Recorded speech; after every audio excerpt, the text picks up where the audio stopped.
అమ్మ భాష నీకు ఆప్యాయతనొసగు ఎల్ల వేళలందు తల్లిగాను మాట తీరు నొసగి మర్యాదనిచ్చును తెలుగు సాటికిలను తెలుగుగాదే తెలుగు సాటికిలను తెలుగుగాదే పలుకు పలుకునందు చిలుకు మాధుర్యంబు ఒక్క మాటలోన ఒదుగునంత శబ్ద భావగరిమ శాసించు జగతిన తెలుగు సాటికిలను తెలుగుగాదే తెలుగు సాటికిలను తెలుగుగాదే.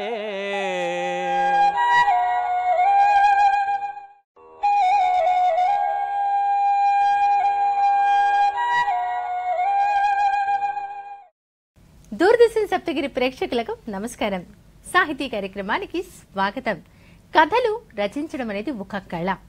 ఏదైనా ఒక అంశం అలా మనసులో మెదలగానే కవులు తమ కళానికి పదును పెట్టి చక్కటి కథలను మనకు అందిస్తూ ఉంటారు. నాటి పురాణ కాలం నుంచి నేటి ఆధునిక కాలం దాకా అనేక మంది కవులు ఎన్నెన్నో కథలను మనకి రచించి అందిస్తూనే ఉన్నారు. ఒక సామాజిక స్పృహను కథల ద్వారా తెలియజేసేవారు ఎంతో మంది ఉన్నారు. అసలు కథలు ఎందుకు రాయాలి, ఎందుకు చదవాలి, ఈ విషయం గురించి మాట్లాడుకుందాం ఈనాటి సాహితీ కార్యక్రమంలో. కథలు ఎలా రాయాలి, ఈ అంశం గురించి వివరించడానికి ఈరోజు మన దూరదర్శన్ సప్తగిరి స్టూడియోకి విచ్చేశారు కేంద్ర సాహిత్య అకాడమీ పురస్కార గ్రహీత, ప్రముఖ కథా రచయిత డాక్టర్ వేంపల్లి షరీఫ్ గారు. సాహితీ కార్యక్రమంలో కథలు ఎలా రాయాలి ఈ అంశం గురించి వివరించనున్నారు వీరు. వేంపల్లి షరీఫ్ గారు కడప జిల్లాకు చెందినటువంటి ప్రముఖ కథా రచయిత, అలాగే 20 ఏళ్లుగా సాహిత్య సృజన చేస్తూ ఉన్నారు. జుమ్మా టోపీ జబ్బార్ వంటి కథా సంపుటాలను వీరు వెలువరించారు. పిల్లల కథలతో తీయని చదువు పుస్తకాన్ని తెచ్చారు. జుమ్మా కథల పుస్తకానికి పలు జాతీయ రాష్ట్ర అవార్డులను వీరు అందుకున్నారు. 2012 భారత ప్రభుత్వం వీరి రచించినటువంటి జుమ్మా కథలకు కేంద్ర సాహిత్య అకాడమీ యువ పురస్కారం ప్రకటించింది. ఇదే పుస్తకం కన్నడం, ఇంగ్లీషు భాషల్లోకి అనువాదమైంది. కన్నడ అనువాదానికి వీరికి కర్ణాటక ప్రభుత్వం కువెంపు భాషా భారతి సాహిత్య పురస్కారం ప్రకటించారు. అలాగే కేంద్ర సాహిత్య అకాడమీ వారు ప్రకటించినటువంటి ఇండియా అండర్ 40 పుస్తకంలో మరి తెలుగు నుంచి షరీఫ్ గారి యొక్క కథ ఒంటి చెయ్యి అనే పేరుతో ఎంపిక ప్రచురితమైంది. అలాగే తలుగు అనేటువంటి కథ తెలుగునాట పలుచోట్ల నాటకంగా ప్రచురితమైంది. నవ్యాంధ్ర ముస్లిం కథల సంకలనం కథా మీనార్కు సహ సంపాదకత్వం వహించారు డాక్టర్ వేంపల్లి షరీఫ్ గారు. జర్నలిజంలో PhD చేసినటువంటి వీరు శ్రీ పొట్టి శ్రీరాములు తెలుగు విశ్వవిద్యాలయం నుంచి డాక్టరేట్ పట్టా పొందారు. ఆకాశవాణి, దూరదర్శన్లలో పలు సాహిత్య కార్యక్రమాలలో వీరు పాల్గొన్నారు. డాక్టర్ వేంపల్లి షరీఫ్ గారు నమస్కారం అండి. నమస్తే అండి. షరీఫ్ గారు, ముందుగా మీరు కథా రచయితగా 3 పుస్తకాలను రచించారు, అలాగే 3 సంకలనాలు చేశారు. వీటన్నిటి గురించి మనం మాట్లాడుకునే ముందు, మీ కథా రచయితగా మీ అనుభవాలను మాతో పంచుకునే ముందు అసలు కథలు ఎందుకు రాయాలి, ఎందుకు చదవాలి, దీని గురించి ముందుగా. ఇందాక ఇంట్రడక్షన్లో మీరే అన్నారు కదా, అంటే సామాజిక స్పృహ కలిగించడం కోసం రచయితలు కథలు రాస్తారు అనేది. నేను దాంతో పూర్తిగా ఏకీభవిస్తూ ఉన్నానండి. కథలు ఒక రచయిత ఎందుకు రాయాలి, కథల వల్ల ఉన్న ప్రయోజనాలు ఏంటి అని మనం ప్రశ్నించుకున్నప్పుడు, మనం గతం నుంచి తీసుకుంటే, అంటే జానపద కాలం నుంచి, మౌఖిక సాహిత్యం నుంచి మళ్ళీ ఇప్పుడు వచ్చిన లిఖిత సాహిత్యం దాకా మనం ఒకసారి కథా ప్రయాణాన్ని గనక తీసుకున్నట్లయితే, మొదటి కథ గురజాడ దగ్గర నుంచి బండారు అచ్చమాంబ రాసిన కథ దగ్గర నుంచి ఇప్పటిదాకా కూడా ప్రతిదీ కూడా సమాజంలోని ఏదో ఒక అంశాన్ని లేవనెత్తి దాని మీద కథ రాసి చివరిలో ఒక కనివిప్పు కలిగించడం లేదా జాగరూకత చేయడం, అంటే ఒక మార్పును తీసుకొచ్చే విధంగా వాళ్ళు కథలు రాస్తారు. ఎవరికైనా పిల్లవాడికి ఏదైనా ఒక అంశం లేదా పెద్దవాళ్ళకి అర్థం కానప్పుడు ఒక చిన్న చిన్న పిట్ట కథల ద్వారా వాళ్ళకి అర్థమయ్యేటట్లు వివరించే ప్రయత్నం చేయడం మనం నిత్య జీవితంలో చూస్తూ ఉంటాం. మనం అరేబియన్ నైట్స్ తీసుకోండి. అరేబియన్ నైట్స్లో పెళ్లి పేరుతో అమ్మాయిని పెళ్లి చేసుకున్నాక మొదటి రాత్రి చంపేస్తూ ఉంటాడు రాజు. సో ఆ రాజు నుంచి తనను తాను కాపాడుకోవడం కోసం తనను తెల్లవారే లోపల, అంటే మొత్తం రాత్రంతా ఒక కథను చెప్పడం, దాంట్లో ఒక సస్పెన్స్లో కథను ముగించడం, ఆ తర్వాత ఏం జరుగుతుంది అని చెప్పి ఆ రాజు దానికోసం ఎదురు చూస్తూ ఉండడం. ఇవి కదా మనకున్న పంచతంత్రం తీసుకోండి, లేకపోతే పేదరాశి పెద్దమ్మ కథలు, పరమానందయ్య శిష్యుల కథలు. సో కథ ద్వారా ఒక సామాజిక స్పృహ కలిగించడం అయితే తథ్యం. అందుకని రచయితలు కథలు రాస్తారు. బాగుందండి. షరీఫ్ గారు, అసలు మనం ఈ కథల గురించి మీరు చెప్తూ ఉన్నారు. కథా సాహిత్యం చాలా విస్తృతమైంది, అనాదిగా నుంచి ఉంది. అలాగే గురజాడ వారి దగ్గర నుంచి ఇంకా అసలు సరళమైన భాషలో మనకి అందేటువంటి కథలు అనేకం వచ్చేసాయి. అసలు కథలు చదవడం వల్ల ఉన్న ప్రయోజనం ఏముందంటారు? మనకి తల్లి పిల్లాడు అన్నం తినకపోయినా నిద్రపుచ్చాలన్న ఒక మంచి కథతో తను చెబుతూ ఉంటుంది, పిల్లల్ని నిద్రపుచ్చుతుంది, అన్నం తినేలా చేస్తుంది అని అంటారు. మరి ఇంకా ఎలాంటి ప్రయోజనాలు ఉన్నాయంటారు? అంటే కథే కాదు, ఏ సాహిత్యమైనా సరే సాహిత్య ప్రక్రియల్లో కథ కూడా ఒకటి. ఏ సాహిత్య ప్రక్రియ అయినా సరే, సాహిత్యం అనే పదమే సమాజ హితం కోరేది సాహిత్యం కదా. సాహిత్యానికి అర్థం మనమే అది చెప్పుకుంటున్నాం. సో సాహిత్య ప్రక్రియలో ఒక భాగమైన కథ ద్వారా కూడా మనకి ఒక మానసిక వికాసం కలుగుతుంది. కథల ద్వారా ఇందాక మనం అనుకున్నాం, తెలియని అంశాన్ని చాలా సరళంగా తెలుసుకోగలగడం. తర్వాత జీవితాన్ని, ఒక మనిషి తన జీవితకాలంలో తన చుట్టుపక్కల ఉన్న చిన్న చిన్న విషయాలను మాత్రమే అవగాహన చేసుకోగలడు. ఇప్పుడు మీరు ఉత్తరప్రదేశ్లో వాతావరణం, వాళ్ళ భాష ఎలా ఉంటుంది అని తెలుసుకోవడం కోసం మనం పుస్తకాలు చదువుతాం. పుస్తకాల్లో కథలు ఎస్పెషల్లీ చదివినప్పుడు హిందీలో వాళ్ళు ఎలాంటి వేషధారణ కలిగి ఉంటారు, వాళ్ళ భాష ఎలా ఉంటుంది, వాళ్ళ సంస్కృతి ఎలా ఉంటుంది అంటే మనం ఇతర అంశాలను తెలుసుకోవడం, మన చుట్టూ ఉన్న సమాజాన్ని తెలుసుకోవడం కోసం కథా ప్రక్రియ అనేది చాలా ఉపయోగపడుతుంది. రచయితలు కూడా ఎక్కువగా సాహిత్యాన్ని లేదంటే కథని జీవితాన్ని చెప్పడం కోసం రాయడాన్ని మనం అనేక సార్లు అర్థం చేసుకున్నాము, చదివాము. మనం చదివినప్పుడు మనకు అర్థమవుతుంది. మనకు తెలియని జీవితం మన కళ్ళ ముందు సాక్షాత్కరించేలాగా రాసే ఒక శక్తి కథకు ఉంది. కాబట్టి మనం కథలు చదవడం వల్ల పిల్లల్లో అయితే కనుక ఒక ఊహాశక్తి పెరుగుతుంది, తర్వాత విజ్ఞానం పెరుగుతుంది, తర్వాత వాళ్ళు ఏదైనా ఒక ప్రశ్న ఊహించడం అన్నమాట, లేదా ఒక క్రియేటివిటీ, ఒక సృజనాత్మక శక్తి కలుగుతుంది. సో కాబట్టి కథల ద్వారా అనేక ప్రయోజనాలు ఉన్నాయి. కథలు మన పూర్వకాలంలో అయితే మనకి అమ్మమ్మలు, నానమ్మలు అందరూ కూడా కథలు వివరించి చెప్పేవాళ్ళు. ఇప్పుడు మనకు అంత తీరిక లేదు. అయితే ఇప్పుడు ఆన్లైన్లో లేదంటే రకరకాల కార్యక్రమాల ద్వారా చాలామంది కథలు చెప్పే ఒక కార్యక్రమాన్ని మొదలు పెడుతూ ఉన్నారు. చాలామంది కథలు చెబుతూ ఉన్నారు కూడా. కొన్ని చోట్ల పాఠశాలలకు వెళ్ళి మరీ కూడా పిల్లలకి పాఠాలు, అంటే ఒక పాఠాల్లాగా కథలు చెప్పడం, దాని ద్వారా వాళ్ళకి ఒక తెలియని వినోదాన్ని, ఉత్సాహాన్ని, ఒక స్ఫూర్తిని, ఒక ఆశని అన్ని రకాలుగా. సో ఈ కారణాల వల్ల మనం కథలు చదవాల్సిన అవసరం ఉందని నా అభిప్రాయం అండి. నిజమేనండి. మీరు ఇప్పుడు ఒక విషయం చెప్పారు షరీఫ్ గారు, పిల్లలతో కథలు చెప్పించడం నిజంగా వారిలో ఒక సృజనాత్మకమైనటువంటి శక్తి అనేది బయటకు వచ్చే అవకాశం ఉంది. ఇప్పుడు ఈ పద్ధతిలో కూడా వినూత్నమైనటువంటి మార్పులు కూడా రావడం జరిగింది. షరీఫ్ గారు, మరి ఈ కథలు ఎవరైనా రాయవచ్చు అంటారా, లేదా పుట్టుకతోనే, అంటే చాలా మంది వారి పెద్దవాళ్ళు రాస్తే దాన్ని చూసుకుని పిల్లలు రాయడం, పిల్లలు రాయడం ఇలా జరుగుతుందంటారా, లేదా ఎవరైనా రాయవచ్చు అంటారా? చాలా మంది, అంటే నిజానికి నేను కూడా మొదటి కథ రాయకముందు ఈ కథ అనేది మనకు సంబంధించిన వ్యవహారం కాదు, ఇదేదో పెద్ద పండితులకి సంబంధించిన వ్యవహారం, లేదా బాగా చదువుకున్న వాళ్ళు, అంటే చదువుకోవడం అనేది ఇంపార్టెంటే, బట్ కథలు అదేదో ఒక అతీతమైన శక్తి కలవాళ్ళు రాస్తున్న ప్రక్రియ కిందే మనం మొన్నటిదాకా భావించేవాళ్ళం. నేను కూడా అలాగే అనుకునేవాడిని, కానీ అది పూర్తిగా తప్పు. కథలు ఎవరైనా రాయొచ్చు. ఎక్కువ మంది అనేక రకాలుగా రాయడం వల్ల వాళ్ళ జీవితం కథల్లోకి వచ్చే అవకాశం ఉంటుంది. కాకపోతే ఆ కథలు రాయాలనుకుంటున్న వ్యక్తికి భాష వచ్చి ఉండాలి. ప్రధానంగా వాహిక భాష కదా. సో భాష వచ్చినట్లయితే, భాష వచ్చిన వాళ్ళు లేదా కథని కళ్ళ ముందు చక్కగా రాయగలిగిన వాళ్ళు ఎవరైనా సరే కథను రాయవచ్చు. కొంతమందికి కథను చెప్పడం వచ్చు, రాయడం రాదు. కొంతమందికి రాయడం వచ్చు, చెప్పడం రాదు. సో ఈ రెండు కాకుండా కథలు చెప్పడం వచ్చిన వాళ్ళు కథ చెప్పొచ్చు, 10 మందిలోకి వెళ్ళొచ్చు, హాయిగా మైకుల ముందు చెప్పొచ్చు, నలుగురు కూర్చున్న చోట, బస్ స్టాండ్లో, ఎక్కడైనా సరే వాళ్ళు కథ చెప్పొచ్చు. రాయడం వచ్చిన వాళ్ళు 100% కథలు రాయొచ్చు. అది ఎవరైనా రాయొచ్చండి, వీళ్ళే రాయాలని రూల్ కూడా ఏం లేదు. అంటే ఈ రెండిట్లో నిష్ణాతులు కావాలి అంటే కనుక ప్రత్యేకమైనటువంటి శిక్షణ ఉంటుందంటారా? అంటే ఒక ప్రాక్టీస్ అండి, మనం అధ్యయనం చేయడం ద్వారా మాత్రమే. ఏ కళ అయినా కూడా అధ్యయనం చేయడం ద్వారా, ఇప్పుడు పాట పాడడం రావాలి అని అంటే మనం అధ్యయనం చేస్తే పాటలు పాడచ్చు. సో ప్రతిదీ కూడా ఒక అధ్యయనం చేయడం ద్వారా, ముఖ్యంగా కథలు రాయడం రావాలి అని అంటే సామాజిక పరిశీలన, మన చుట్టుపక్కల ఎటువంటి జీవితం ఉంది, ఎలాంటి ప్రజలు, అంటే ఏదైనా ఒక కొత్త విషయాన్ని చెప్పాలి కదా. అంటే మనకు తెలియని జీవితాన్ని మనం లేకుంటే ఇతరులకు తెలియని జీవితాన్ని, మనకు మాత్రమే తెలిసిన జీవితాన్ని మనం కథల ద్వారా చెప్పగలగాలి. సో కథలు ఎవరైనా రాయొచ్చని మనం మాట్లాడుకున్నప్పుడు అట్ ద సేమ్ టైం కథలు ఎవరైనా సరే రాయాలి అని అనుకుంటే వాళ్ళకి కొద్దిగా భాష తెలిసి ఉండి, రాయడం తెలిసి ఉండి, దానికి తగ్గ పరిశీలన ఉండి, సాధన చేయగలిగిన వాళ్ళు ఎవరైనా సరే కథలు బాగా రాయవచ్చు. ఈ కథ రాసే విషయంలో కనుక అనేకమైనటువంటి లక్షణాలు, అనేకమైనటువంటి నియమాలు ఉన్నాయంటారు. దాని గురించి మాట్లాడుకునే ముందు ఒకసారి మీ దగ్గరికి వద్దాం. ఇందాక మీరు చెప్పారు, నేను కథ రాయాలి అనుకున్నప్పుడు అప్పుడు పరిస్థితులు, ఈ విషయాలన్నింటినీ మాట్లాడటం మీరు మాటల్లో చెప్పడం జరిగింది. అసలు మీరు ఎప్పటి నుంచి కథలు రాయడం ప్రారంభించారు? ఏమండి, నేను మీరు ఇందాక అన్నారు, కడప జిల్లా వేంపల్లిలో పుట్టాను నేను. నాకు చిన్నప్పటి నుంచి పుస్తకాలంటే చాలా ఇష్టం.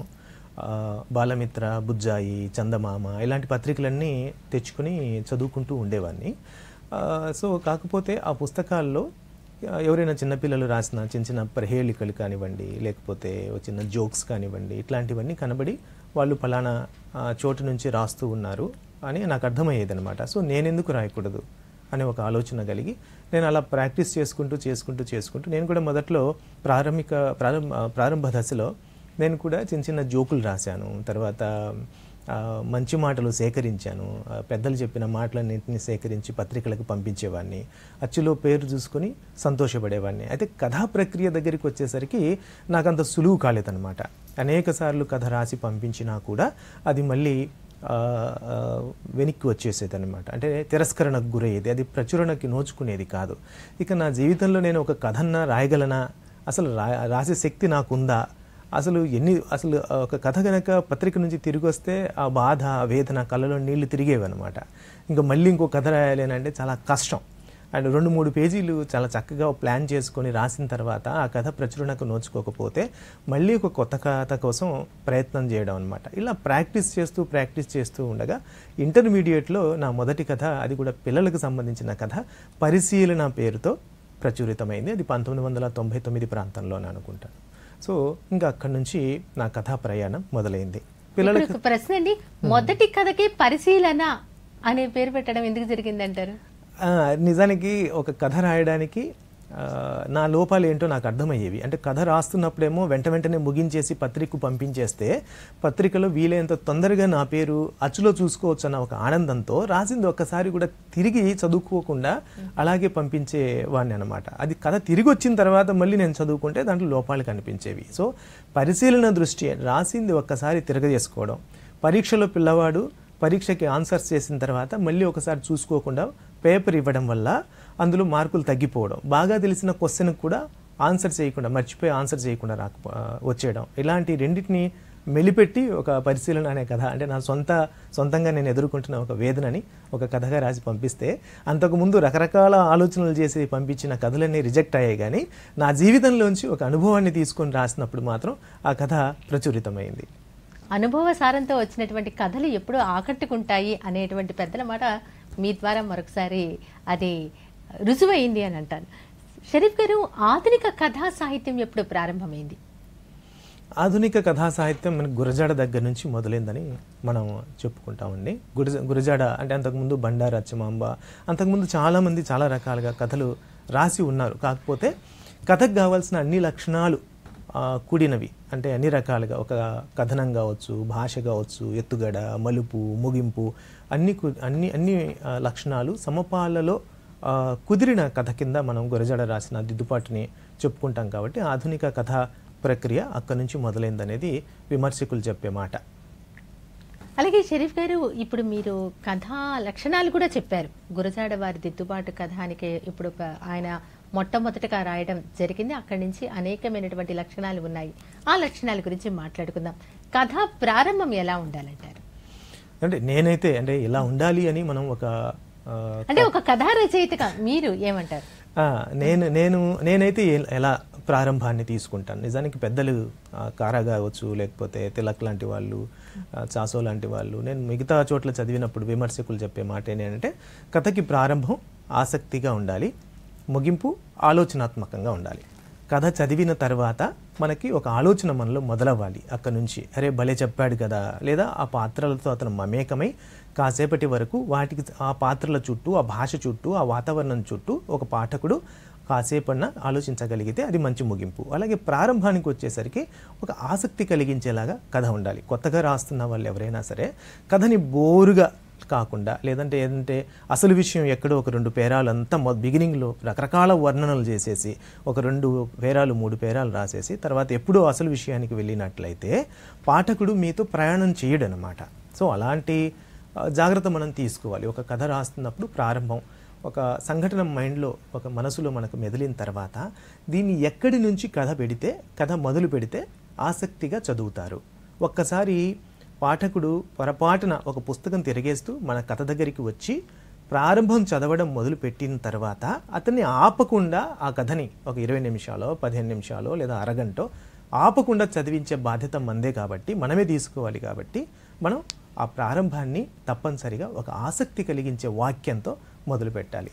ఈ ప్రారంభం ఆసక్తిగా ఎలా ఎలా అంటే ఒక సంఘటనతో రాయడం వల్ల ఆసక్తి కలుగుతుందా, లేదా ఒక డైలాగ్తో మొదలు పెట్టడం వల్ల ఆసక్తి కలుగుతుందా, ఇవన్నీ కూడా మనం ఎవరికి వాళ్ళు కేవలం చదవడం ద్వారా మాత్రమే తెలుసుకోవాలి. మనం చాలా మంచి కథలు అని చెప్పుకుంటూ ఉంటాం కదా, వాటన్నిటిని లేదా చాలా మంచి రచయితలు చాసో లాంటి వాళ్ళు కానివ్వండి, తిలక్ లాంటి వాళ్ళు కానివ్వండి, కారా మాస్టర్ లాంటి వాళ్ళు కానివ్వండి, కేతు విశ్వనాథ్ రెడ్డి లాంటి వాళ్ళు, రారా లాంటి వాళ్ళు, ఇలాంటి పెద్దవాళ్ళ కథల్ని ఒకసారి తీసుకుని రచయిత కావాలనుకుంటున్న వాళ్ళు లేదా కథకులు కావాలనుకుంటున్న వాళ్ళు మొదట ఒక పాఠకుల్లాగా కథను చదివిన తర్వాత రెండోసారి కూడా రచయిత కావాలనుకుంటున్న అతను ఒకసారి పాఠకుడిగా చదవాలి, రెండోసారి రచయితగా చదవాలి. రచయితగా ఎందుకు చదవాలి? ఇతను ప్రారంభం ఎలా చేశారు, ఇదే ప్రశ్న అంతే. అతను తనకు తానే వేసుకోవాలి. ఆ కథ ప్రారంభం ఇక్కడే ఎందుకు మొదలైంది, ఈ వాక్యంతోనే ఎందుకు మొదలైంది, ఈ డైలాగ్తోనే ఎందుకు మొదలైంది, ఇలా కాకుండా ఇంకోలా మొదలు పెడితే ఈ కథ మరింత బాగుండేదా, ఇలాంటి ప్రశ్నలు వేసుకుంటూ అతను పరిశీలనా దృష్టితో కథను మళ్ళీ ఒకసారి చదవడం మొదలు పెడితే ప్రారంభాలు ఎలా ఉంటే బాగుంటుందో వాళ్ళకే స్వతహాగా తెలిసే అవకాశం ఉందండి. అంటే ప్రారంభం ఎంతో ఆసక్తిగా ఉండాలి. అప్పుడే ఆ కథ చదివేటువంటి పాఠకుడికి ఒక ఆలోచన అనేది ఏం జరుగుతుంది అనే ఒక ఆసక్తి పెరుగుతుంది. ఆ ప్రారంభం నుంచి ముగింపు వరకు రచయిత ఎలాంటి శ్రద్ధ తీసుకోవాలి తను రచించేటువంటి కథలో? అంటే కథ ఎలా రాసినా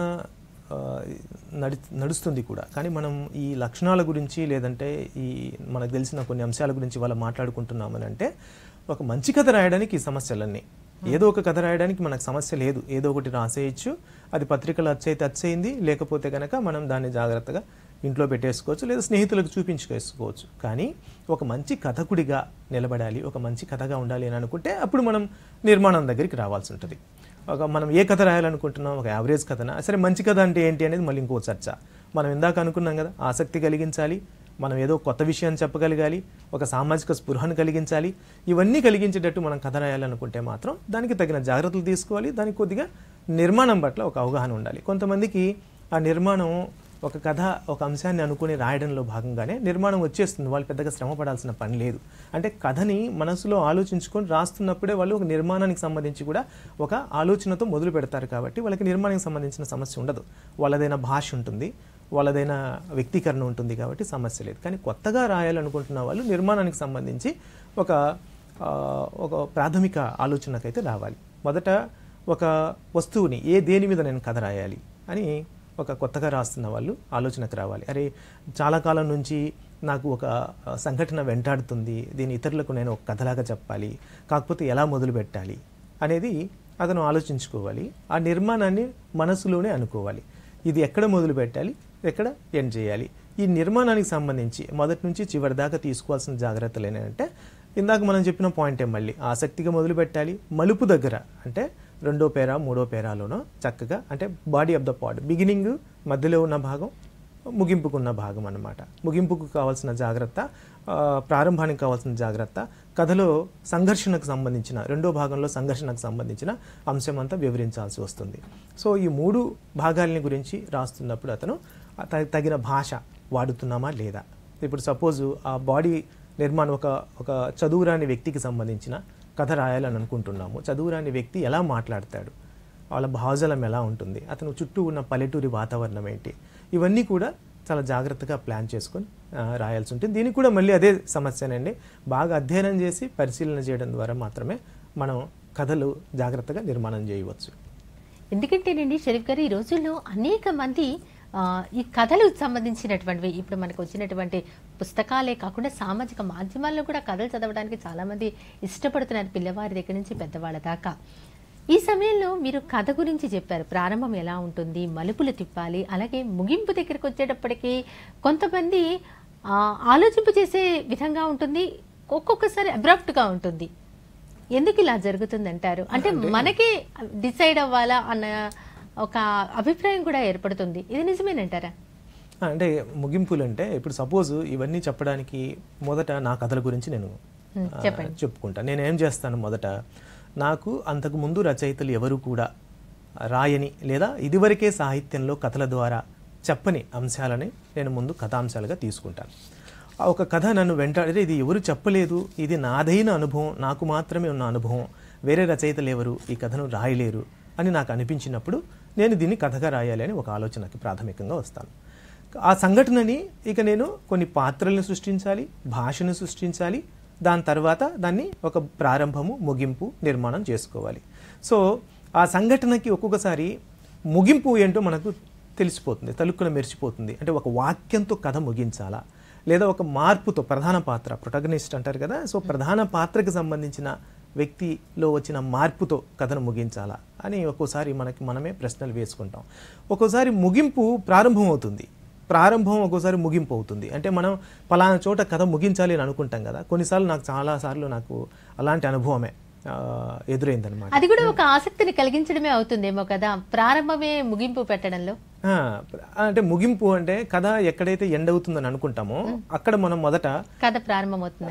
అంటే అప్పుడు మనం చెప్పేస్తాం అంటే ప్రెజెంట్ టెన్స్ లో కథ చెప్పేస్తాం. మనకి వర్తమానంలో కథ పలానా చోట పలానా వ్యక్తి కూర్చొని ఉన్నాడు, ఏదో ఆలోచిస్తూ ఉన్నాడు, అతనికి ఏమో చాలా టెన్షన్గా ఉంటుంది. బట్ ఆ టెన్షన్కి ఏంటో రీజన్ మనం సెకండ్ పేరాలో చెప్పుకుంటాం కదా, అతనికి ఏంటో టెన్షన్ అనేది మనం పాఠకుడు కూడా ఆ టెన్షన్ అంటే ఏంటి, అసలు ఎందుకు అతను అంత టెన్షన్గా ఉన్నాడు అనేది ఒక ఆసక్తి అతనికి కలుగుతుంది. నిజానికి కథ అక్కడే ముగించాలి కదా, యాక్చువల్లీ అతను టెన్షన్ గురయ్యాడని చెప్పే చోట. బట్ ఆ టెన్షన్కి వివరణ అంటే దానికి వివరణ ఇచ్చుకొని దాని తర్వాత మెల్లగా ఆ టెన్షన్కి అతనుకున్న ఒక సమస్యకి లేదంటే ఒక ముడి వేసాం కదా అక్కడ, మనం ఆ ముడికి మెల్లగా విప్పడం అనమాట చివరిలో. ఒకవేళ మీరు విప్పుతారా లేకపోతే ఆ ముడిని మరింత గట్టిగా వేస్తారా, లేదు అక్కడి నుంచి మళ్ళీ అతన్ని పాఠకుడే తనకు తాను ముడిని విప్పుకునేలాగా మీరు రాస్తారా అనేది అది ఒక రచయిత పరిణితికి సంబంధించిన వ్యవహారం. అక్కడ కొన్నిసార్లు మనం అన్ని విషయాలు విడమర్చి చెప్పాల్సిన అవసరం లేదు. కథలో ఉన్న ప్రతి విషయం పాఠకులకు వివరించి చెప్పడం వల్ల కూడా మనకి పాఠకుల మేధాశక్తి మీద తక్కువ అంచనా కలిగినట్టు అవుతుంది. సో ఈ ముగింపులకు సంబంధించి ఒక్కొక్కసారి కథంతా శ్రీరమణ గారు మంచి ముగింపులు ఇస్తారు, మధురాంతకం నరేంద్ర గారు మంచి ముగింపులు ఇస్తారు, ఖదీర్ బాబు చాలా మంచి ముగింపులు ఇస్తారు. ఖదీర్ బాబు చాలా కథల్లో ఒక వాక్యంతో, మీరు దర్గా మిట్ట కథలు లాంటివి చూసుకోండి, వాటిల్లో ఒక వాక్యం, జస్ట్ ఒక వాక్యంతో కథ ముగింపుకు వచ్చేస్తుంది. మిగతా కథ అంతా కూడా మనకు ఆ ముగింపు ఉంటుందని మనకు తెలియదు అనమాట. సో ఈ ముగింపులు ఓపెన్ ఎండెడ్, క్లోజ్డ్, అంటే కథ చదివిన తర్వాత అన్ని ప్రశ్నలకు సమాధానం కొంతమంది రచయితలు ఇచ్చేస్తారు, అదేమో క్లోజ్డ్గా ఆ కథలో ఉన్న అన్ని ప్రశ్నలకు సమాధానం సరిపోతుంది. కొంతమంది ఏం చేస్తారంటే నేను ఇంతవరకే చెబుతాను, మిగతా అంశాన్ని మీరు ఊహించుకోండి అని చెబుతారు, పాఠకులకు వదిలేస్తారు. అందుకనే ఈ ముగింపులు రకరకాలుగా ఉండేది. మూడో రకమైన ముగింపులు ఏంటంటే ఆ ముగింపుకు సంబంధించిన సమాధానాన్ని కథనం లోపలే ఎక్కడో రచయిత చెప్పి పెడతాడు. ఇంకొకసారి వాళ్ళు చదువుకుంటారు, ఆ కథ చదువుకొని ఆ చిన్న చిన్న హింట్స్ ఏదైతే ఇచ్చారో ఆ హింట్స్ని పట్టుకుని ముగింపు ఇది అని ఊహించుకోగలుగుతారు. ఏదైతే కానివ్వండి, బట్ మొత్తానికైతే ముగింపు అనేది మనుషుల్ని ఒక కదలిక తీసుకురాగలగాలి. ఇప్పుడు మీరు చెకోవ్ కథల్ని తీసుకుంటే ఒక మెరుపు లాంటి చివరిలో ఒక కొసమెరుపు ఉంటుందన్నమాట. అరే భలే చెప్పాడే, అరే నేను ఈ పాయింట్ని మిస్ అయ్యానే, అరే ఇట్లా కూడా ఉంటుందా, ఇట్లా ఒక షాక్ ట్రీట్మెంట్ కలిగించేటట్లా కూడా ముగింపులు ఉంటాయి. వీటిలో ఏది మంచి ఏది చెడు అని చెప్పలేం, అది స్వతహాగా ఆ రచయితలు లేదా ఆ పాఠకుల స్వయ అనుభవానికి సంబంధించిన వ్యవహారం అది. సో నేనైతే మాత్రం అలాంటి జాగ్రత్తలు నా కథల్లో, నేను పరదా కథ కానివ్వండి, జుమ్మా కథలో ఏముంది, కేవలం ఒక డైలాగ్తో కథ ముగిస్తుంది. అంటే ఎప్పుడూ నిత్యం మసీదుకు వెళ్ళమని చెప్పే తల్లి ఒక మసీదులో బాంబ్ బ్లాస్ట్ అయిన తర్వాత ఆమె ఏమంటుంది, ఇవాళ నువ్వు మసీదుకు వెళ్ళలేదు కదా అని బిడ్డకు ఫోన్ చేసి అడుగుతుంది. ప్రతిరోజు నువ్వు మసీదుకి ఎందుకు వెళ్ళలేదు అని తిట్టే తల్లి ఒక బాంబ్ బ్లాస్ట్ సంఘటన జరిగిన తర్వాత ఆమె మళ్ళీ ఆ కుర్రాడికి ఫోన్ చేసి నువ్వు మసీదుకు వెళ్ళలేదు కదా, ప్రతిరోజు మసీదుకు వెళ్ళనందుకు బాధపడే ఆమె ఇవాళ వెళ్లకుండా ఇంట్లో ఉన్నందుకు చాలా ఆనందిస్తూ ఉంటుంది. అంటే అక్కడ తల్లి బిడ్డల యొక్క ప్రేమని మీరు అక్కడ చూపించడం జరుగుతుంది. మతం కన్నా ఎక్కువగా మానవత్వానికి, మానవ సంబంధాలకి ప్రయారిటీ ఇవ్వాల్సి వస్తుంది. సో ఆ విషయాన్ని నేను చాలా చక్కగా జుమ్మా అనే కథలో చెప్పాను. అలాగే ఆకుపచ్చ ముగ్గు కథ ఉంది. ఆకుపచ్చ ముగ్గు కథలో ఒక మార్పు తీసుకురావడం, అంటే చివరిలో అక్క పాత్ర ద్వారా తమ్ముడికి ఒక మార్పు తీసుకురావడం అనమాట. అంటే నిత్యం ఆమె ముగ్గులు అంటే ఇష్టం. ఒక ఆడపిల్లకి, ముస్లిం ఇళ్లలో పుట్టిన ఒక ఆడపిల్లకి. ఒక ప్రశ్న అండి, ముగ్గు మనకి తెల్ల రంగులో ఉంటుంది కదా, ఆకుపచ్చ ముగ్గు అని పెట్టడంలో, కథకి శీర్షిక అలా పెట్టడంలో ఉద్దేశం ఏంటంటే, మీరు ముగ్గు రాయితో లేదా ముగ్గు పిండితో ఇంటి ముందు వేస్తే ముగ్గు అదేమో తెల్లటి ముగ్గు అవుతుంది. అదే మీరు గోరింటాకుతో అరచేతి మీద వేసుకుంటే అది ఆకుపచ్చ ముగ్గు అవుతుంది. సో మీరు గోరింటాకు పెట్టుకుంటారు, ఇంటి ముందు వేసుకోరు. ఇంటి ముందు వేసే సాంప్రదాయం మీరు అరచేతుల్లో వేసుకుంటారు. దానికి దీనికి ఉన్న తేడా, అంటే ఒక మతానికి మరో మతానికి, ఒక సంస్కృతికి మధ్య ఉన్న తేడా ఇంతే. దీనికి సంబంధించి ఈ చిన్న అంశం తెలుసుకోకుండా ఊరికే మీరు మా ఇంటి ముందు ముగ్గు వేయొద్దు, మీరు అరచేతుల్లో గోరింటాకు పెట్టుకోవద్దు, ఇట్లాంటి చిన్న చిన్న లేనిపోని భేషజాలన్నీ పెట్టుకుని ఒకరినొకరు దూరం చేసుకుంటున్నారు అని చెప్పి ఒక సామరస్యపూర్వక వాతావరణాన్ని వివరించడం కోసం చాలా బలంగా నా జీవితంలో జరిగిన ఒక సంఘటనని ఉదాహరణగా తీసుకొని కథ రాయడం జరిగిందనమాట. షరీఫ్ గారు, మీరు కథలనే ప్రధానంగా ఎందుకు తీసుకోవడం జరిగింది? ఎందుకంటే మన సాహితీ ప్రక్రియలు అనేకం ఉన్నాయి కదా, విమర్శ, కవిత్వం, నవల, ఇలా పలు రకాల ప్రక్రియలు ఉన్నాయి. కథల్ని మీరు ఎందుకు ఎంచుకోవడం జరిగిందంటే, అంటే ఇప్పుడు ఒక రచయితకి తను ఏ సాహిత్య ప్రక్రియలో తన బలం ఉందో, బలహీనత ఉందో తెలుసుకోవాల్సిన అవసరం ఉంది. కొత్తగా రాస్తున్న వాళ్ళు కూడా గమనించాల్సింది ఏంటంటే, వాళ్ళు కవిత్వం రాసినప్పుడు ఆ కవిత్వం చాలా బలంగా వస్తుందా, జీవితంలోంచి వస్తుందా, అంటే ఒక అంతఃకరణ శుద్ధి అని అంటారు కదా, చాలా శుద్ధిగా, అంటే ఒక భావోద్వేగంగా ఏదో రాయాలి కాబట్టి ఏదో పరాసులు పెట్టేసి రాసేసి నీతులు కుమ్మరించేసి అది ఒక కవితలాగా జనం మీద విసరకుండా, తను నిజంగా ఒక కథ రాయనివ్వండి, లేదంటే కవిత రాయనివ్వండి, వ్యాసం రాయనివ్వండి, ఇతర సాహిత్య ప్రక్రియలు ఏమీ రాసిన ఒక విమర్శ చేయనివ్వండి, అతను రాస్తున్న తీరులో ఒక సంతృప్తి అనేది, రాసిన తర్వాత కలిగే సంతృప్తిలో ఒక తేడా ఉంటుంది కదా. నేను కవిత్వం రాసినప్పుడు విపరీతమైన ఆనందం పొందుతూ ఉంటే నేను కవిత్వం జోలికి వెళ్ళాలి. పైగా నా శక్తి సామర్థ్యాలు కూడా, నేను కథని బాగా సులువుగా రాయగలుగుతున్నానా, కవిత్వాన్ని బాగా రాయగలుగుతున్నానా, నా దగ్గర ఏ పనిముట్లు ఉన్నాయి అనేది కూడా మనం ఆలోచించుకోవాలి. సో అలా చూసుకున్నప్పుడు నేను కవిత్వం బాగా రాయలేనేమో. నేను 2-3 కవిత్వాలు మొదట్లో తొలినాళ్ళలో రాసి ప్రయత్నం చేసినప్పుడు నాకు కవిత్వం అనేది ఉన్న బలం కన్నా కథ రాయడం మీద నాకు ఎక్కువ బలం ఉందని నేను అర్థం చేసుకోగలిగాను. అప్పుడు ఇంకా నేను నా శక్తి ఏంటో నాకు తెలిసిన తర్వాత నేను ఆ పనే చెయ్యాలి. బట్ కవిత్వం అది రాసి ఇది రాసి, కొంతమంది వ్యాసం అడిగితే వ్యాసం, ఏది పడితే అది చాలామంది రాస్తూ ఉంటారు. అలా రాయడం తప్పని నేను అన్ను. కాకపోతే అన్ని ప్రక్రియల మీద మంచి ప్రతిభ ఉన్నప్పుడు అలాంటి ప్రక్రియలు, ఇప్పుడు మీరు తిలక్ ఉన్నారు, తిలక్ కథకుడిగా ఎంత మంచి పేరుందో కవిగా కూడా మంచి పేరుందనమాట. అంటే 2 సాహిత్య ప్రక్రియల్లోనూ ఒక ప్రయాణం, చాలా ప్రభావవంతంగా ప్రయాణం చేయగలిగారు వాళ్ళు. బట్ నాకైతే మాత్రం నాకు కథ రాస్తేనే ఒక ఆత్మసంతృప్తి ఉంటుంది. పైగా నాకు కథల్లో వెసులుబాటు ఏంటంటే, నేను ఒక మైనార్టీ జీవితం నుంచి, పైగా వెనకబడ్డ రాయలసీమ ప్రాంతం నుంచి వచ్చినప్పుడు ఆ కరువు, ఆ పేదరికము, తర్వాత ఒక వెనకబడ్డ సామాజిక వర్గానికి చెందినవానిగా నాదైన సమస్యలు ఉన్నప్పుడు నేను కవిత్వంలో అంత పెద్ద అంశాలని నేను విమర్శలేక ఇబ్బంది పడిన సందర్భాలు ఉన్నాయి. సో నాకు కథే సరైన ప్రక్రియ. కథల్లో అయితేనే నేను జీవితాన్ని చెప్పగలుగుతాను, కథల్లో అయితేనే నేను ఈ అసంబద్ధతను, లేదంటే ఈ వైషమ్యాలను, లేదా ఈ అసమానతలను చెప్పగలుగుతాను అని నేను ఒక నిర్ణయం తీసుకొని కథల మీద ఎక్కువగా ఫోకస్ చేయడం జరిగిందండి.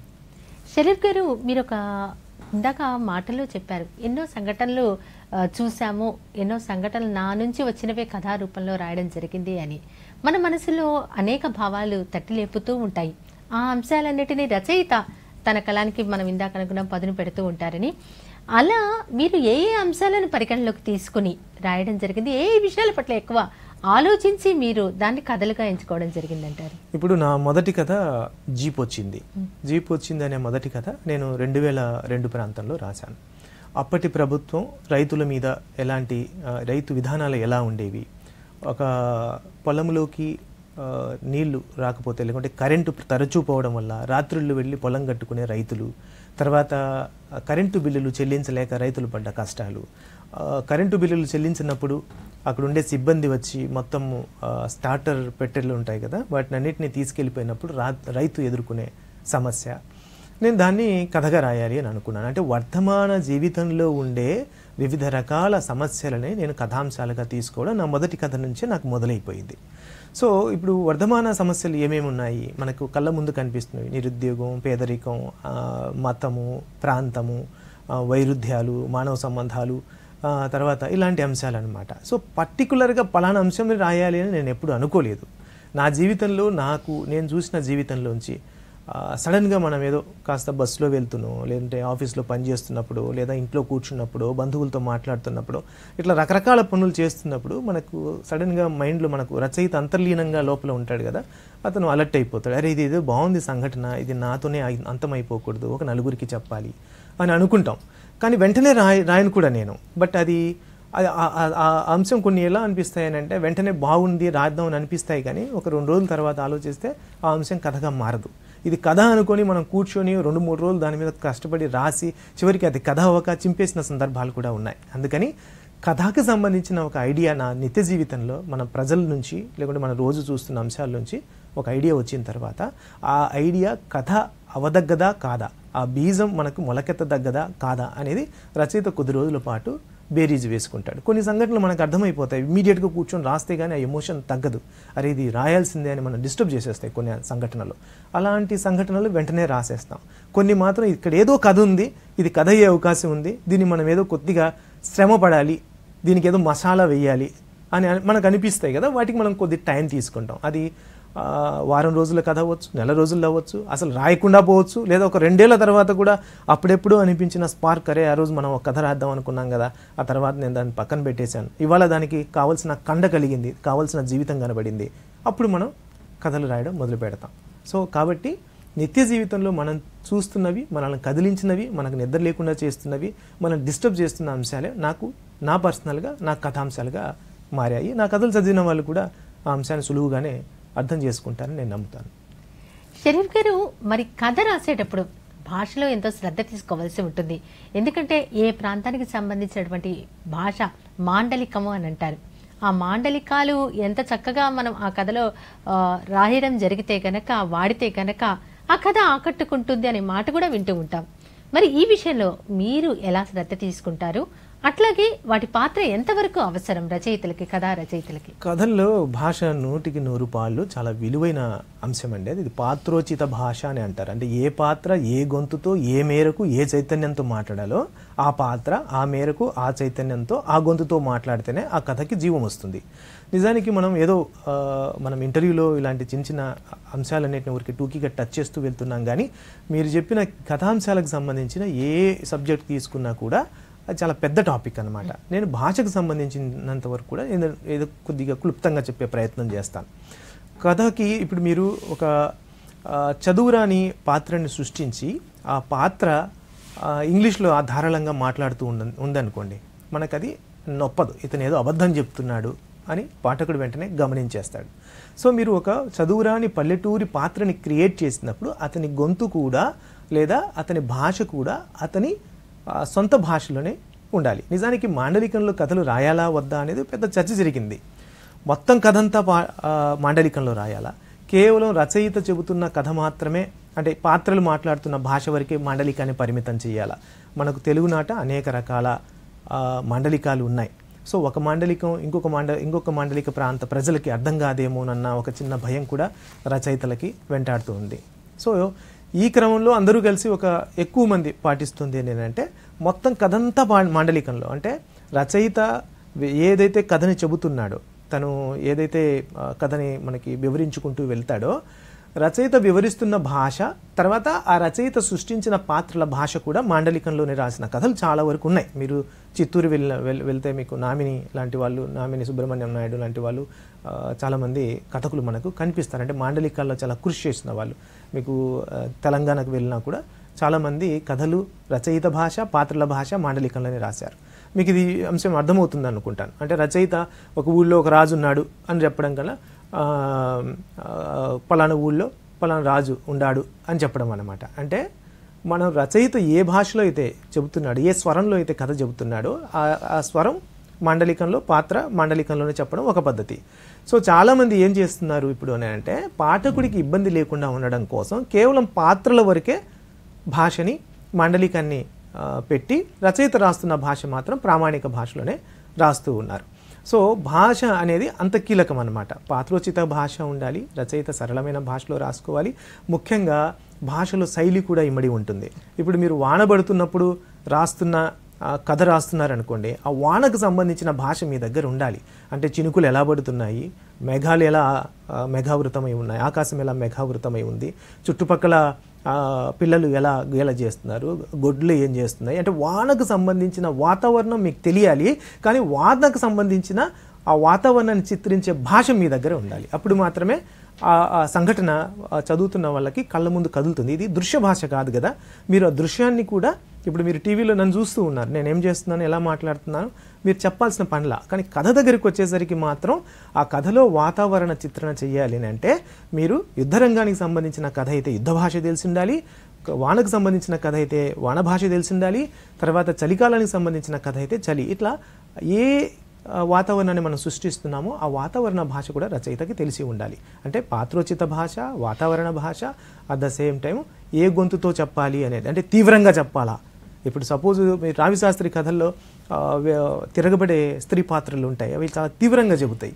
ఆ తీవ్రతకు కావాల్సిన వాతావరణాన్ని రచయిత మొదటి నుంచి కూడా చాలా జాగ్రత్తగా తీసుకొచ్చి మనతో, ఆ పాత్రతో పాటు పాఠకుడు కూడా ఉద్వేగంతో ఊగిపోయే భాషలోకి వచ్చేసి మాట్లాడతాయి అన్నమాట. సో ఒకవేళ మనం ఉద్వేగ కథలు రాస్తున్నప్పుడు ఆ ఉద్వేగాన్ని ఎలా డీల్ చేయాలనేది కూడా మనకు తెలిసి ఉండాలి. భాషకు సంబంధించి ఇట్లాంటి అన్ని రకాల అంశాలు ఉన్నాయి. ఇవి కూడా మనం అధ్యయనం ద్వారా మాత్రమే తెలుసుకోగలుగుతాం.